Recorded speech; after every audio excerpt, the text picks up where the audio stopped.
Today we have Paulette McCormack, who is the founder and owner of Fresh HR Insights.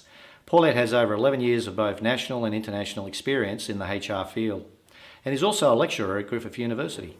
As a way of introduction, Paulette, can you tell us a little bit about your company? Fresh HR Insights was founded over 5.5 years ago, so we noticed a gap in the market with small business owners on the Gold Coast. They were going to the Fair Work site and getting confused. There's so much legislation on there, so much terminology, and they didn't really know which way to look. And often where they thought they were doing the right thing, they actually did the wrong thing.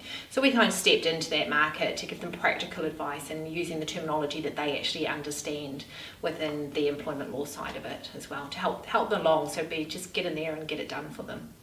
The Gold Coast is the micro capital of Australian businesses, with many small to medium-sized companies. Some may only have 1 or 2 team members. Many are seeing a surge in business activity from their construction boom and tourism. What is the time to start thinking about employing a new team member, and what do you need to think about first? It's a really interesting question. It's one that a lot of people are coming across. When's the right time, to bring somebody in?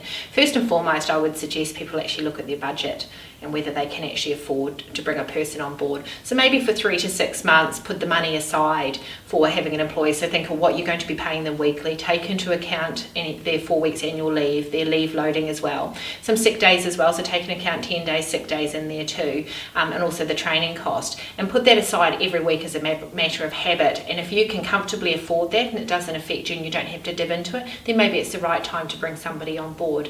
And then when the time comes, you've then got a buffer there should something happen within the business as well. So it's kind of like a saving nest at the same time.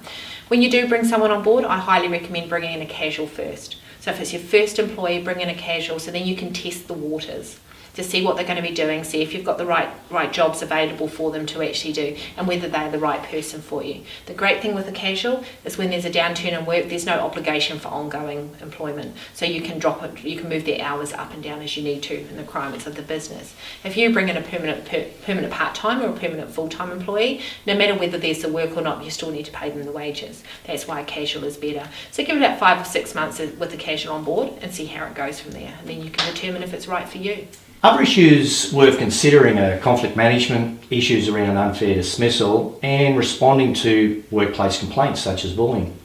I'm sure all of these, Paulette, you'd be happy to discuss with people that could contact you. Most definitely. So that's our speciality. That's what we're there for. We're there to make employers' lives a lot easier, so they're not getting bogged down with the employee issues and certainly not stressing out about it. We go in there, we make it as easy as possible, and we use the best terminology and make it so practical for them.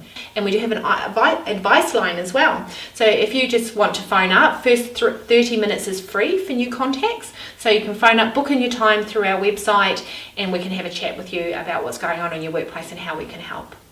Thank you, Paulette, for your time today, and look forward to speaking with you again. Awesome. Thank you very much.